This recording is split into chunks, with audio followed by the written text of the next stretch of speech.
Okay, morning everyone. So we got 2 more lectures to go, as I mentioned. Then we're going to have a review before the exam. I don't want to take away the review, because that's important. So what we're going to introduce, those two are going to be, first is the phase behavior in polymer solution. So we have discussed a lot about thermodynamics, talking about delta G stuff. So today we're going to see one of the important applications is use what we have learned to look at the phase diagram. Okay? We're going to just learn one thing today. How to understand the phase diagram and how to interpret it. So let's first talk about a few basic concepts. The goal of today is to understand these basic concepts about what the phase diagram, how to read them, and how to predict the phase diagram from it. So what is the application space, you might ask? So let's assume you're going to be dissolve a polymer, a formulation at a given temperature. Let's use a polystyrene toluene as an example. So we want to understand if this is going to be stable over time. So what do we mean by stable over time? So let's say you have a polymer in solution. If it's stable, it will stay as is. If you come back a month later, it will still be the same. Okay, exactly the same. But it could have a problem. It might phase separate, which means you would have a layer that is more polystyrene precipitated, and then you have a little bit polystyrene on the top. So it will become 2 phases, phase 1 and 2. And in this case, we call it phase separation. So we want to look at the phase diagram today to understand if it will be phase separated or not, and how do we predict it. And if you see, this is very important, because if I buy a shampoo, I want to be a shampoo forever. I don't want to sit on my shelf, then when I squeeze, there are clear liquids on the top, just water, and boiling, you have gooey-ish thing. That's no. Other examples are dish soaps, another one that is polymer formulation, right? So a lot of area requires consideration of thermodynamics. And you want to create a stable solutions or emulsion, okay? So how do we consider stability? And this is, again, can be understood in the energy diagram from the free energy. So in this case, we can use another, either G or U, they're the same. We look at how the energy changes over different state. So in this example, if we think about just have a brick or an eraser in this example, okay, let's use this plate. If I put this thing on here, if I throw it multiple times, you can see the most stable state will be it's laying flat. Either the top, laying this way. Okay, let me touch the cleaner side. So it will be laid this way. That means stable. If I give it a little perturbation, it won't change the state. So you can imagine this would be the stable state. Corresponding to the brick is at a flat state.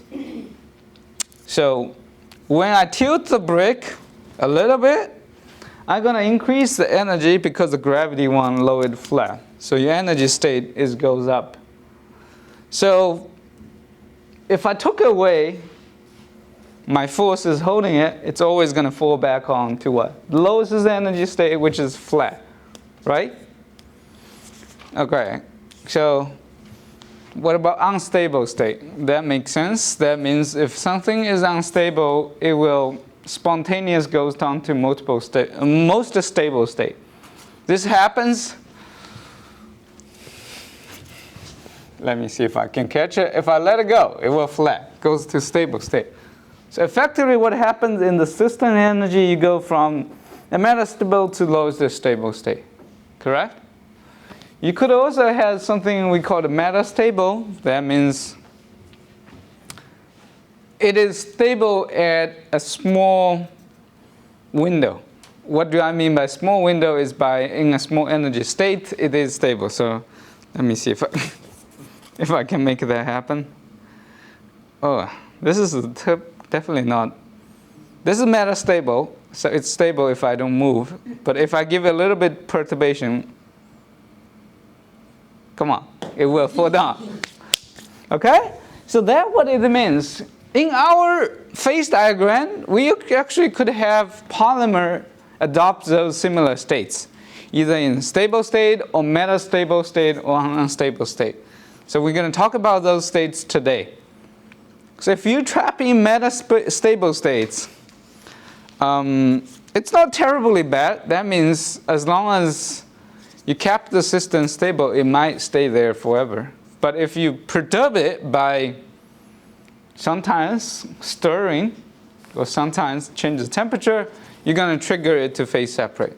That means metastable. So in most of the scenario, we don't want to create product in a metastable state. We want to actually create something in a very stable state. That means it's at equilibrium and it won't change much over time. Okay? So question, anybody? So the question is, how do we know if your polymer solution is in a metastable or stable state? We actually taught you guys already. Oh, Joseph. Gibbs free energy mixing? Right. So we just can use the free energy as a proxy to understand the energy of the polymer in that beaker, in that solution. But we're not comparing with before mixing and after mixing. We're considering some special states, which I will discuss a little bit further. We are going to consider if the polymer phase separates. Let's say you have polystyrene, you're dissolving it. If it's phase separate into water or polystyrene, which is extreme, or in most common sense is you separate into higher concentration and a lower concentration region. Will the energy be lower compared to what it's been before phase separate, or it will be lower if it's phase separated? Okay, so that's what we're going to talk about today and look at it. So we're going to talk about phase behavior. It's very important to learn a few concepts. Those are going to be different vocabulary for phase behavior. So these including different states.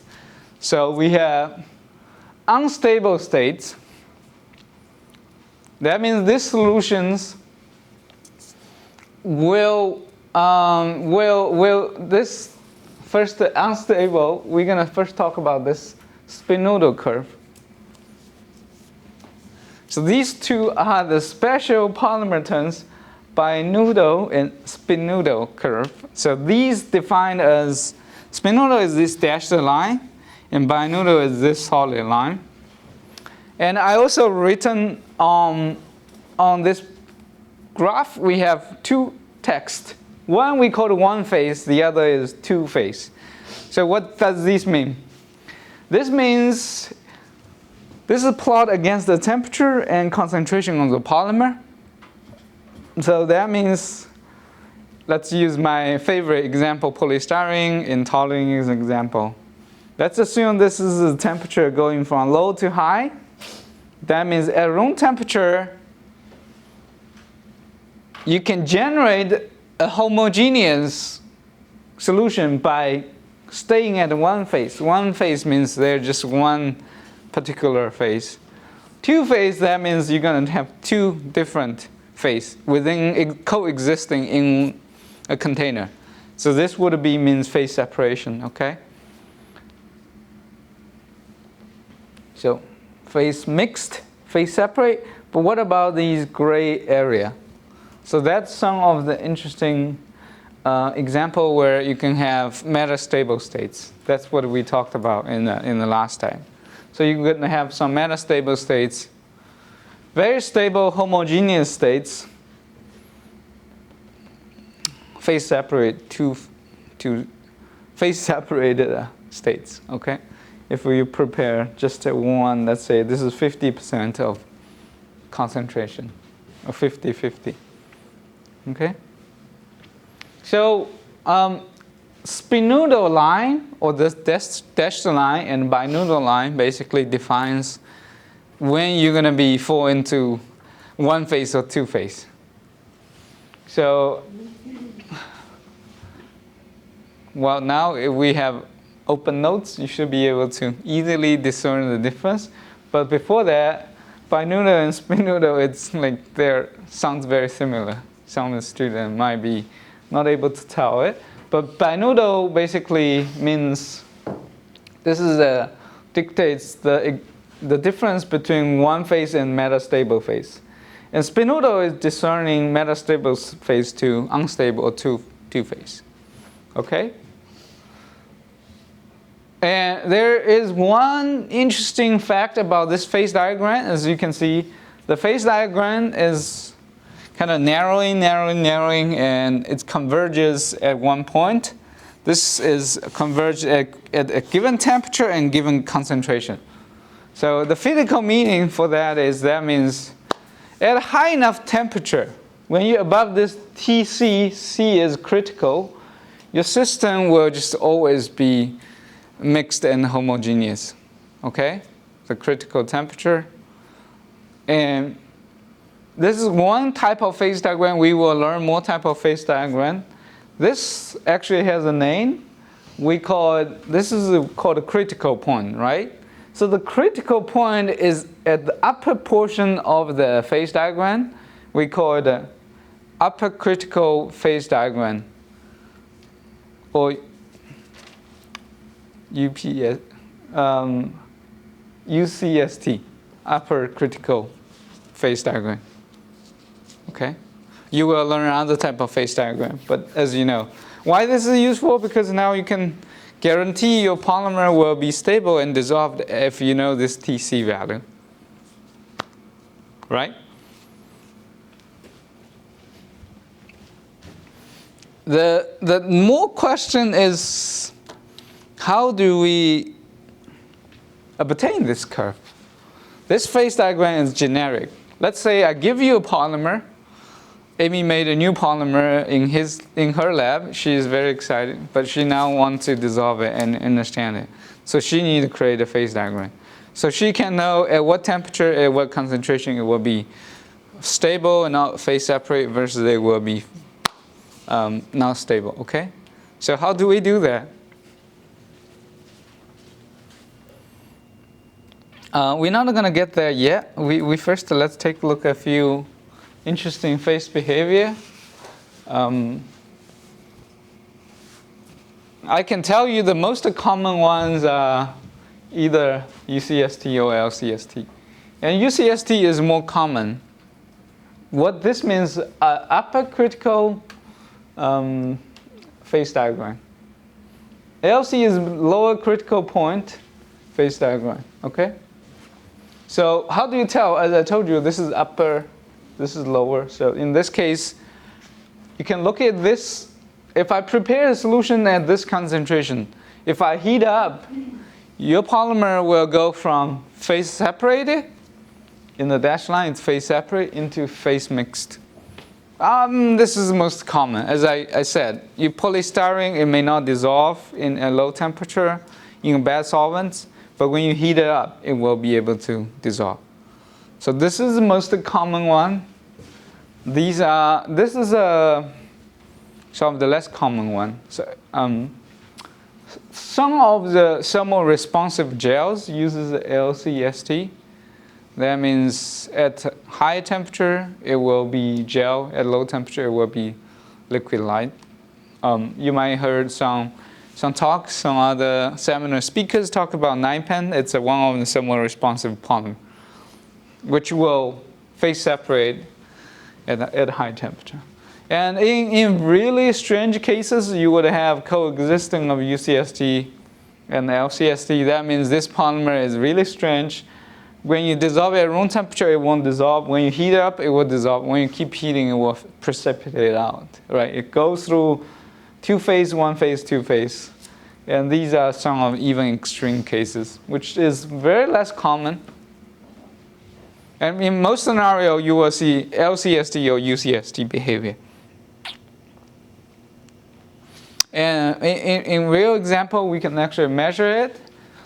How do we measure it with the phase diagram experimentally? not using thermodynamics is by measuring something we call the cloud point. So what that means is if you have a homogeneous solutions, that means polymer is fully dissolved. Because the polymer is very tiny, right? We talked about our conformation of chain. You know, in the normal range, your RG is ranging from a few nanometer to tens of 20s of nanometer. They rarely go above 500 nanometer, which at that range, you can interact with visible light and, you know, make the solvents become opaque. But once you add non-solvents, if you have a milk is a great example, which is milk dispersed, is oil dispersed in water. But these oily droplets are much bigger. They're on the micron size, so they will look opaque. So in a phase diagram, how do we measure the boundary between two phases and one phase is typically just by looking at this phenomenon called turbidity or opaque. You can look at, for example, you can put a laser at one side of your solutions and measure how much light is being transmitted or being scattered. And if phase separate, you're going to have two phases. That means you're going to have two type of different liquids. Okay, that's how you measure. So for example, this is one of experimental work has published to look at a polymer at different temperature. So what we plot here, TR, I believe it's a transmittance. That means how transparent your liquid look like with respect to temperature at different concentration. So this is an example at very low concentration. Weight percentage will be 0.014, so it's very dilute. So at the whole temperature range, we see the red dot stays at 100%. That means it's always stay clear. Once the transmittance drops to almost zero, that means your liquid is cloudy.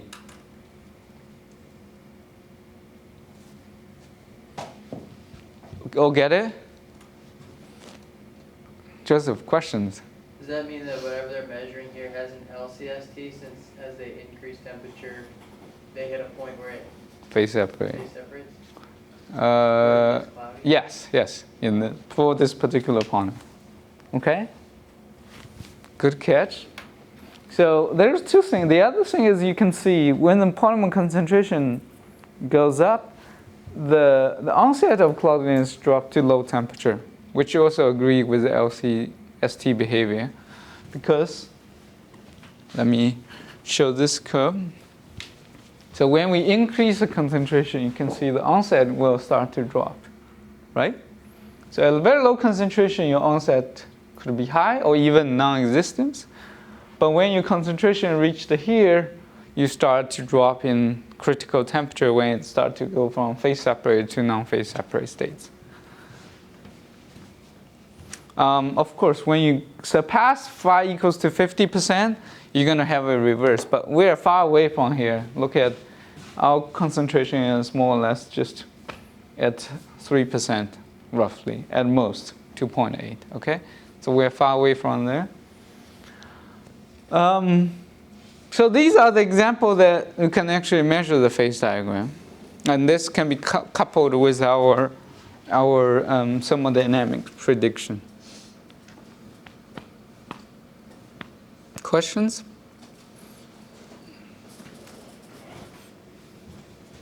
Okay. So that's a fun part. That's the easy part. That's most physics. What is the phenomenological ways to explain, because you can see and understand. But now we're doing a polymer physics, so I'm going to teach you guys a bit how we actually can understand it in a little bit deeper sense from a thermodynamic perspective. All right, so let's use this diagram as an example. So in this case, we are no longer plotting. This is not the temperature anymore. This has now become delta G. In all the last few paragraphs or example, we all have temperature versus phi. We call that phase diagram. So this we call the free energy diagram, which is delta G over different concentration of the polymer, X2. X2, phi 2, they're similar. So, all right, so what this means is, if we know a polymer Flory-Huggins parameter chi, and if everyone still remember in regular solution theory, we don't need to worry about Flory-Huggins theory. What is delta G? Everybody remember? How do we define delta G for regular solution theory?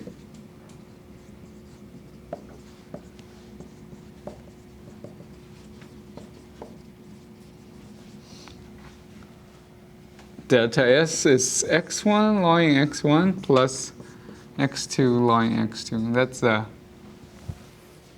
That's a component from the entropy. Then you're going to have x1, x2 times chi, right?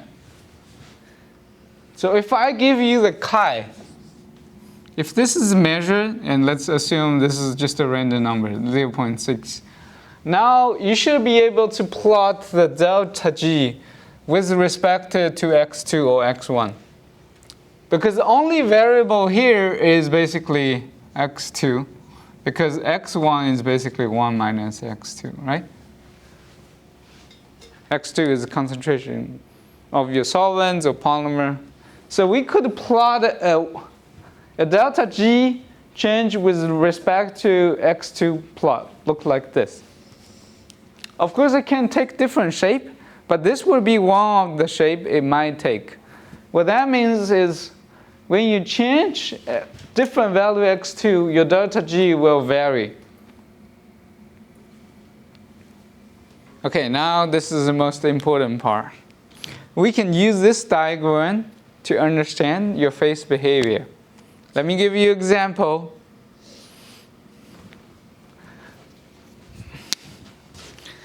Let's assume this M where we marked is a 10 mg per ml of polystyrene in toluene.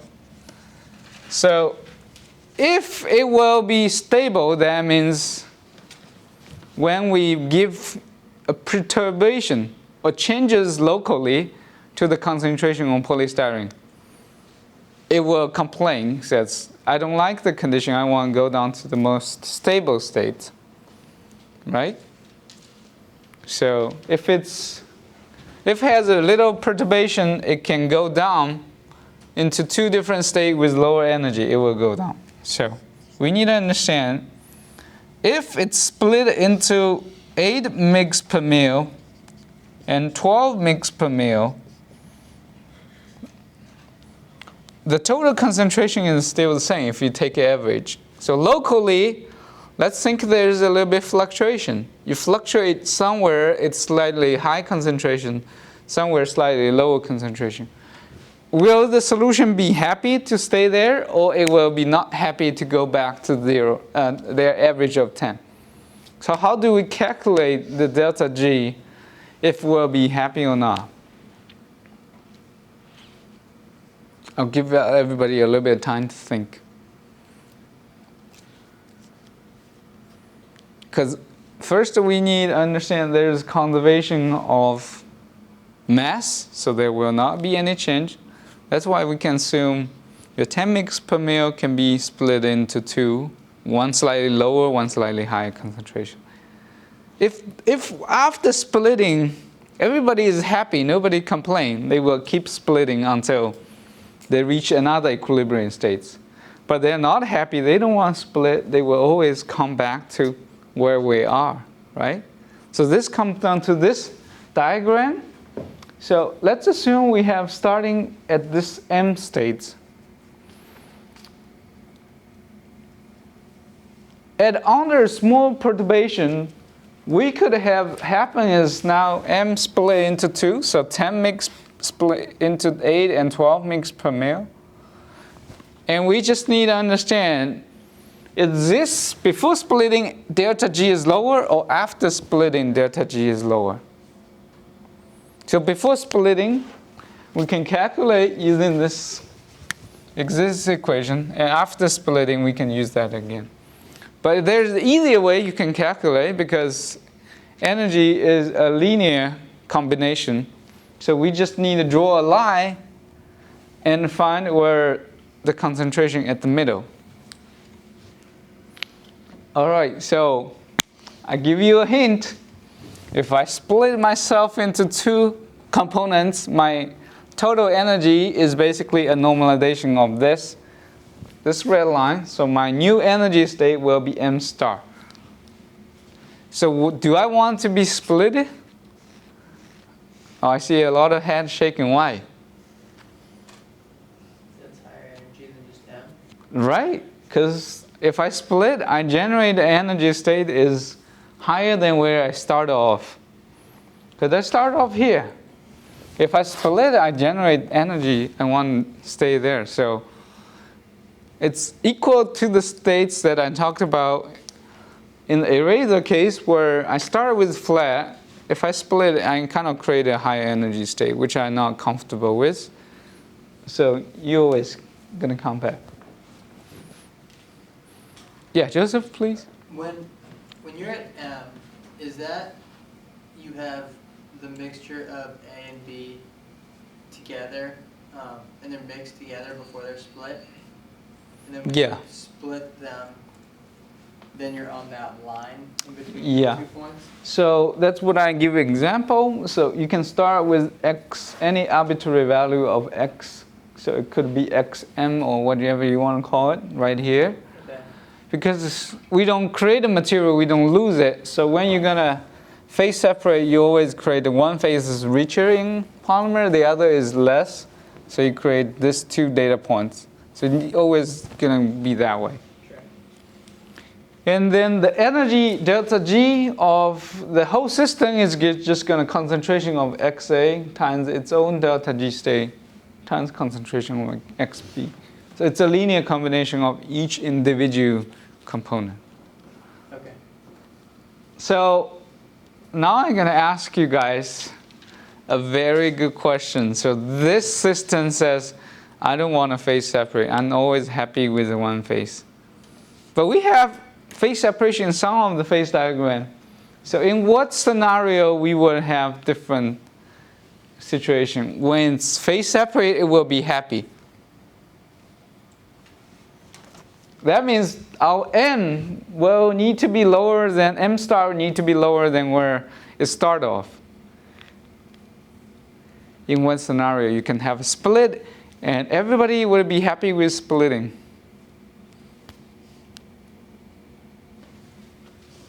Aha. Think about it. It would requires this red line somehow be below this black line there. That could create a case when you split, it will be happy. Right? So in what case we can have this m star below the m? Don't limit yourself to this curve. This is just one type of delta G dependent on x. Yes, what if Jen has a good suggestion? What if we have parabolic is not concave up but concave down in this shape? In this scenario, when we have a splitting, it will be lower energy, right? So we're going to talk about that more, but good, very good guess. Oh, we have a little bit more detailed discussion about the first case. So here is another one that explains better what does phase separation means. So if we have a phi 1 is what we originally start off. If our phase separation creates phi 1 alpha, phi 1 beta, this would be the example where alpha phase will be more in solution, beta phase will be more in polymer. A little bit solvents. But if you combine together, your alpha and beta should still match in terms of how much solvents, molecule, and polymer. And delta G alpha beta, when they are phase separated, again, is going to be created by this line. And it will be the direct point above the phi 1 because the total material is the same. Okay? So you have different way to split it between phi 1, right? Think about that. I can split it a little bit. I can create a line here, or I can split it a lot. That means I'm going to have total phase separation. But whatever way I draw this red line, it's always going to be above the black dots because of the parabolic nature, and you have a curve is concave up.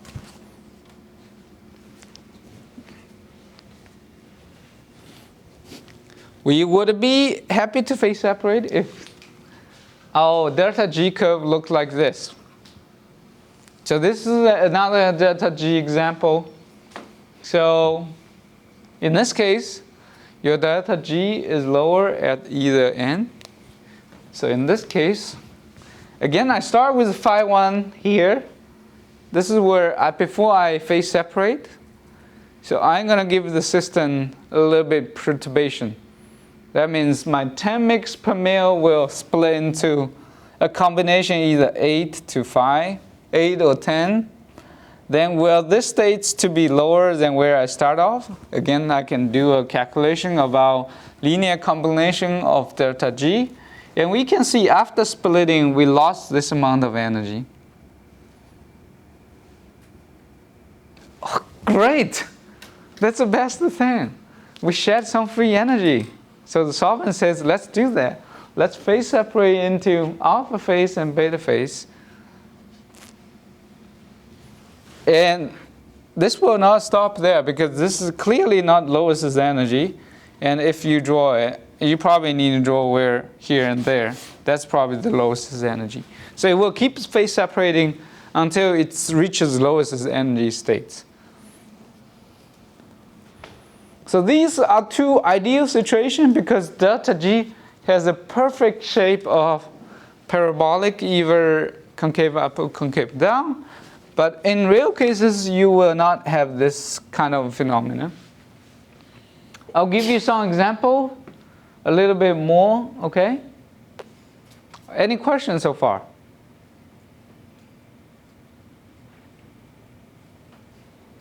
If not, then I'll talk a few more examples.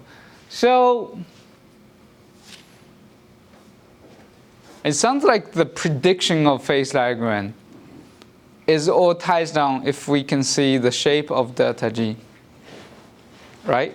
All we talked about, all you need is look at the shape of delta G dependence of X. You can understand if it will be stable or not.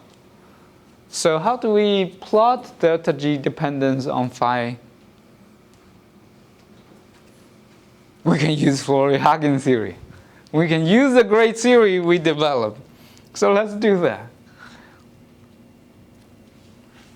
So this is, we can separate into two parts. Let's use the regular solution theory first. So let's write about two parts. We talk about entropy and enthalpy of mixing. So their contribution to delta G is different. We can see from this diagram very nicely. So this is looking at delta S depends on x1 because it only depends on x1 log x1, x2 log x2. So if we plot it out, this would be the shape of delta S. That means that what it would be look like, although we're not having the right sign here, so it might look this way. The second part is x1, x2 times chi. If the chi is equal to 1, this would be the curve, what it looks like. We just need to combine them together.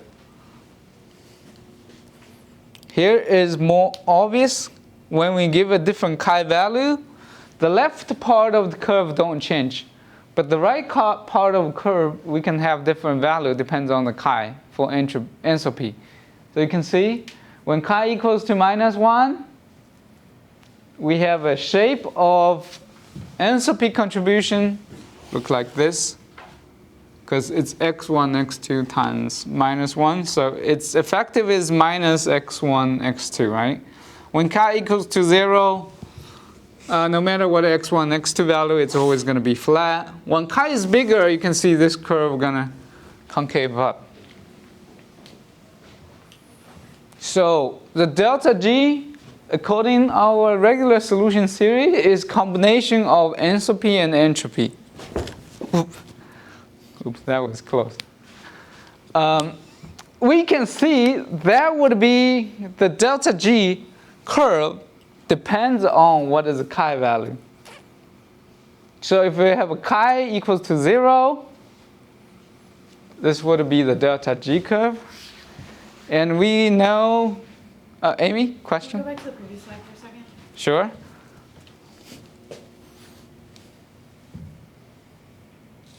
Yeah, questions? Yeah, I just don't really understand these graphs. Okay, so let's go through the left one. So what we are plotting here is entropy dependence on concentration of the polymer. So what we're plotting is basically a function you can think about. This is a y. Delta S is a y. How it depends on x1. So if you have the calculator or have Excel, you can plot y equals to minus x log x plus 1 minus x log 1 minus x. Right? It's just a y-x function. So you can plug in each value together. So assume x equals to 0, this will become 0 times log 0. This will be 0. And again, this will be 1 times log 1. So this will log 1 is 0. That means how we get the data point here. Of course, you use a computer, you can plot smooth. If you don't, you can still test each data points and plot this out. Let's assume this is going to be 0.5. That's what we did in one example. This will be, delta S will be 0.5 log 0.5 plus 0.5 log 0.5. Okay, so it's just how the entropy would change with respect to the mixing ratio. So when you have 50-50 mixing, you have the highest is the entropy. And the other data point just have low. Okay, make sense? And this is just the enthalpy contribution depends on mixing ratio. X is basically mixing ratio, right? It's basically how much polymer or solvent in the mixture. So when we change the mixing ratio, we can get enthalpy contribution from x1, x2 times chi. x1 is volume fraction of the solvents, x2 is volume fraction of polymer, chi is a Flory-Huggins parameter we're going to talk about. Okay. Better? Yeah. Okay, great. So when our chi is higher, you can see enthalpy contribution is bigger. Just have different magnitudes. So Sarah, you have another question? Yeah? So x is the volume fraction? I thought that was a probability term. No. In here, it's basically either volume or molar fraction. I kind of didn't pay close attention when I say it. It's not the other, not the probability. Okay? Thank you. So x1 and phi1 we talked about throughout, and n1, etc. X and phi is always going to be the x1 is a molar fraction, phi1 is the volume fraction, I believe. Okay. Other questions? I'm willing to slow down because this is very important. Once we combine, then you're going to see interesting plots. Because depending on the chi, we will have different shape of the delta G curve.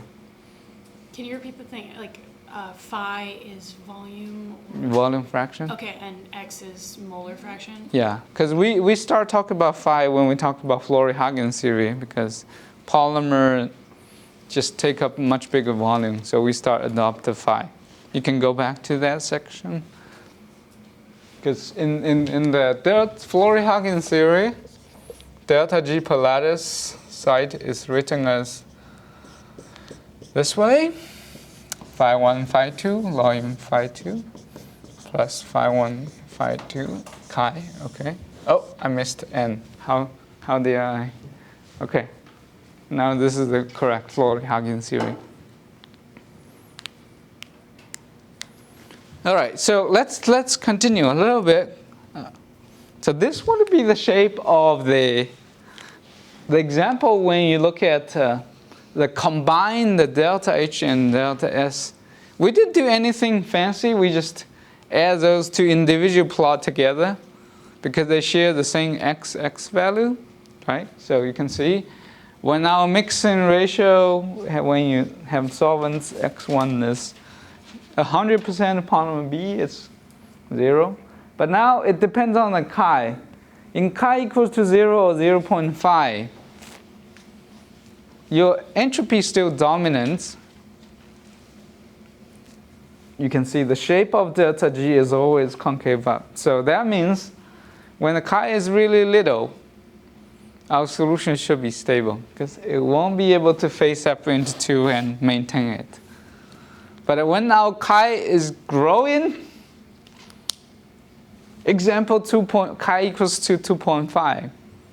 In this case, your entropy is winning, and at a narrow range, you can see that in this range, roughly where my finger is pointing, you would have a curve looks like concave down. Sorry, that will means any concentration you're preparing here could have the possibility to phase separate if there's more perturbation in concentration. Let's say I prepared 40% of solution in molecular A and B. It will be say I'm not happy. I want to phase separate into 20 and 80%, and that is allowed. Okay, this happens when chi is big. You can see when chi is even bigger, this will be more likely. Joseph, please. Does this graph stay the same when you're using volume fraction instead of molar fraction? This is a regular solution series, so either way works. But we will talk about when polymer is. You will not see this. You can see this is symmetric because, like you stated, this is the reason. And when we have the real polymer, it will not be symmetric. You kind of helped me introduce the next slide. Thank you, Joseph. So in this case, your phase diagram will not be by symmetric just because your polymer, according to Flory-Huggins theory, now you change phi 1, phi 2. You have n term going to shift the graph in one side. Right? So this would be the delta G plot for a given polymer. And this phi 2 is a polymer concentration. So the lowest energy point happens at polymer at very high concentration. It's not 0.5. In the other case, lowest point is usually symmetric mixing. But in this case, it's not.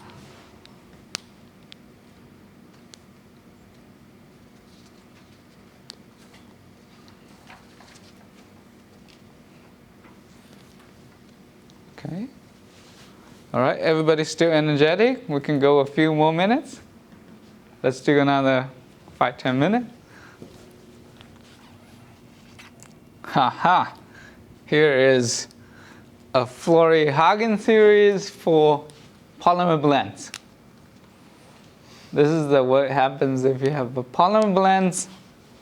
And we kind of talked about in polymer blends, your Flory-Huggins theory will be modified one more time, that you need consideration of N1 and N2 degree of polymerization for both cases, right? So if N is really big, when we talk about polymer, they have to be big. Your total entropy is usually low because your entropy is promoting the mixing, but they usually need to be normalized by N. So your entropy is not helping. And your only case could potentially mix is have very low chi. So in this case, we plotted a simulated example when your chi has 0.0027. almost non-existent, then you could have a phase diagram look like this. If your polymer A and B have the same molecular weight or dP, you can have a more or less a symmetric phase diagram. But if one side is bigger, you can see it will follow the same Flory-Huggins phenomenon.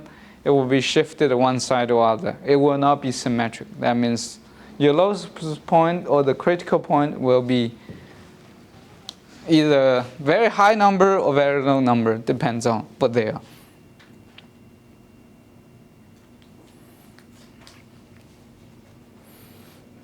All right, so everybody familiar with derivation? Do we need a quick recap what derivation is? So if you know, derivation is basically how we can derive the f. So this is, for example, this is a function. We can take the first derivative. This will give you this blue line.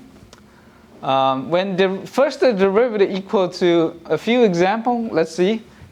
When first derivative is usually the change, the slope of your curve. You can think about it that way. So if you look at this one, the blue one has changed different signs. And there's two slopes which is basically flat. So at this point, you can draw a flat line. This one is flat line. So first derivative will be 0. And you can also see the slope is given by the value of first derivative. So if you have a very high slope, the first derivative will be high. Okay?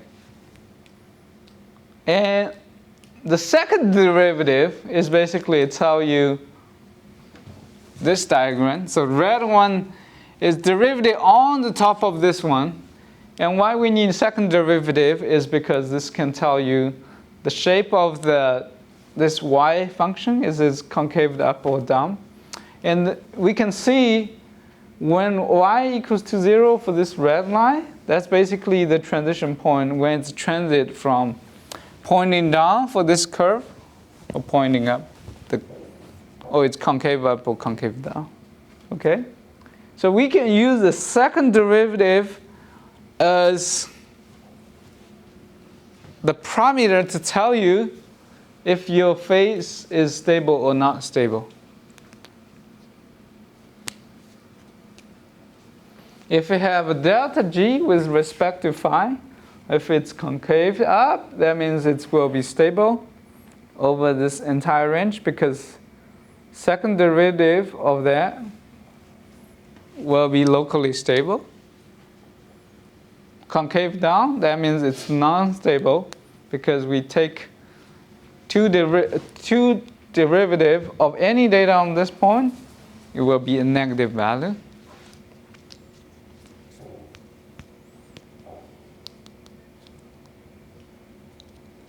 So that's a criteria and definition of one of the data points we talked about. And in reality, what we're going to happen is I explained at the beginning of the lecture, our solution usually have local fluctuation. What local fluctuation is, polymer is not uniformly distributed in solution. Polymer actually move around. They diffuses. They want to social and party, so polymer chain would move around. If you look at the whole bottle of solution, it looks like homogeneous uniform because you don't lost polymer. But if you somehow build a tiny house, let's say 10 nanometer by 10 nanometer, 10 nanometer by 10 nanometer, it will be able to fix a few chain there. So with the time, you have chain diffuse in, diffuse out. You have fluctuation, we call it, in concentration. So for example, this would be in a tiny house with the fluctuation. So this fluctuation matters because this is the thermal energy influence of your polymer. This creating energy allows us to create a metastable state. So if your chain diffuse in, diffuse out, in any given moment, it's always lowest energy, or energy going to be going down to lower energy, it will be stable. But if somehow this fluctuation creates unstable system, it will continue to cascade into bigger and bigger concentration fluctuation. Showing this blue, okay? So in the next slide, it will be much easier.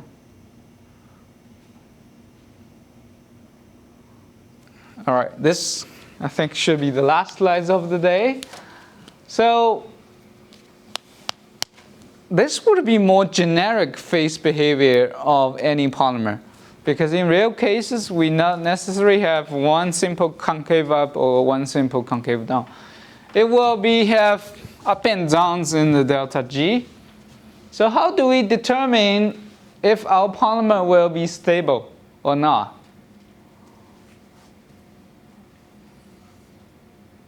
Based on what we taught you guys, so we need to take second derivative in delta G and plot the value out. So I kind of did the job for you guys. If we take second derivative, this is what the curve would look like. Delta G, second derivative will show up in this blue line.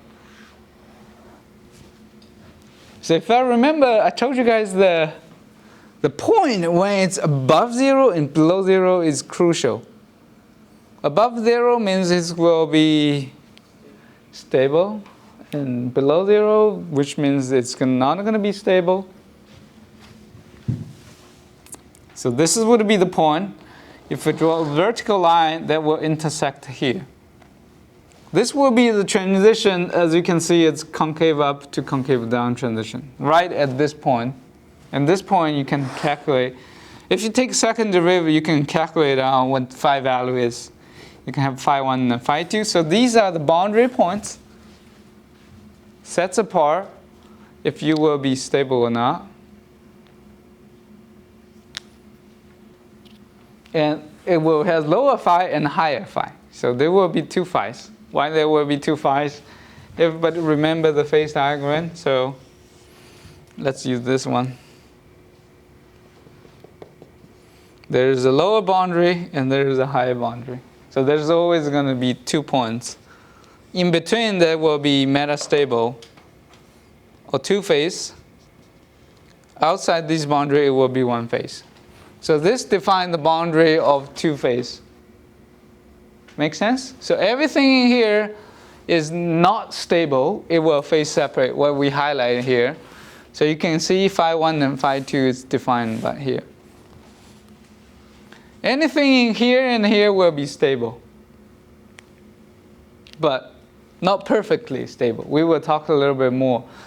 A fraction will be metastable, which we will talk about roughly from this lowest point to here will be metastable.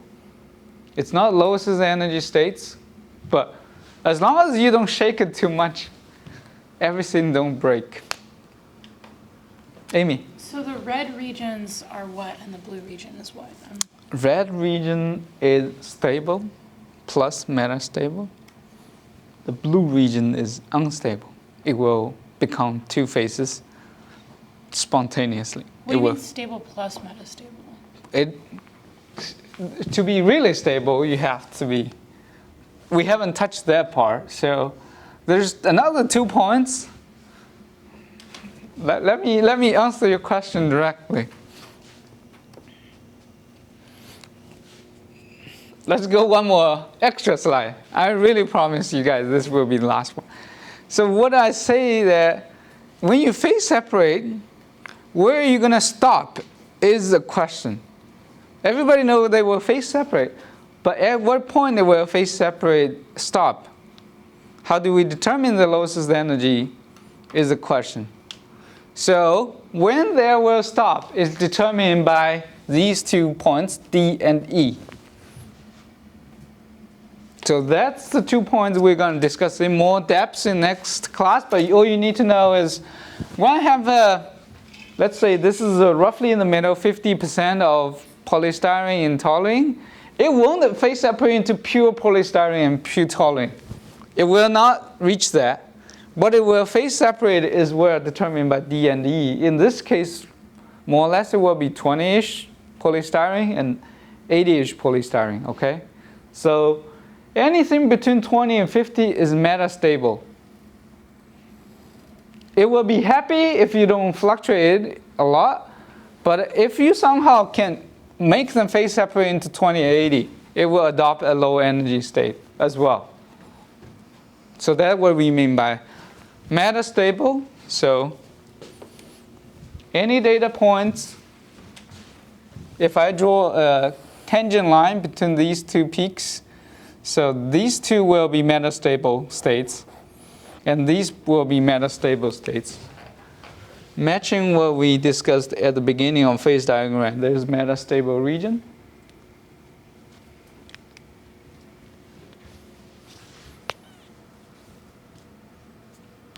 All right, I think everybody had enough understanding about phase diagram.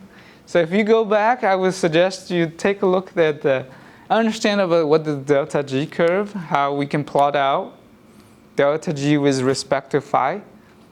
I think that's the most important part because that will help you explain all the phase diagram behavior. Okay? And we can resume with everybody at 11 o'clock this Thursday. Sounds good? And we can wrap the rest of the discussion. Okay.